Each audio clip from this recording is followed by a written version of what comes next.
ஆச்சி பாதாம் ட்ரிங்க். ஆச்சி பாதாம் ட்ரிங்க் ஒன்னு வாங்கினா ஒன்னு ஃப்ரீ. தமிழகத்தில் மகளிர் உரிமை தொகைக்கான விண்ணப்பங்கள் இன்னும் 3 மாதங்களில் மீண்டும் பெறப்பட்டு தகுதி வாய்ந்தவர்களுக்கு வழங்கப்படும் என்று நிதியமைச்சர் தங்கம் தென்னரசு தெரிவித்துள்ளார். விருதுநகர் மாவட்டம் காரியாபட்டி அருகே பல்வேறு கிராமங்களில் பகுதி நேர நியாய விலை கடை மற்றும் சமுதாய கூட கட்டடம் உள்ளிட்ட சுமார் 2 கோடி ரூபாய் மதிப்பீட்டில் புதிதாக கட்டப்பட்ட கட்டிடங்களை அவர் திறந்து வைத்தார். அப்போது பேசிய அமைச்சர் தங்கம் தென்னரசு மகளிர் உரிமை தொகை பெறாத தகுதி வாய்ந்த பெண்களுக்கு வாய்ப்பளிக்கப்படும் என்று கூறினார்.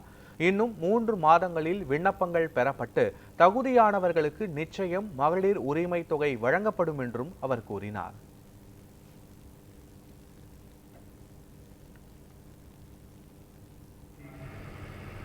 மகளிர் பெண்களை மையப்படுத்தி பல நல்ல திட்டங்களை நாம் இன்றைக்கு தந்திருக்கிறோம்.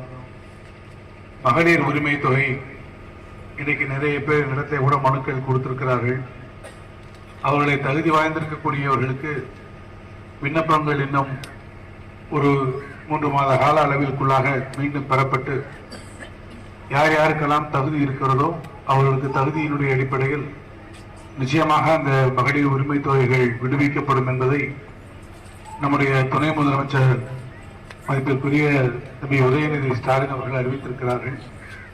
எனவே மகளிர் உரிமை தொகை உங்களுக்கு தேவைப்படக்கூடியவர்கள், உங்களுக்கு யார் யாருக்கெல்லாம் அது தகுதி இருக்கிறதோ அவர்களுக்கு அதை வழங்கக்கூடிய உத்தரவினையும் மாண்புமிகு முதலமைச்சர் அவர்கள் இன்றைக்கு நமக்கு தந்திருக்கிறார்கள்.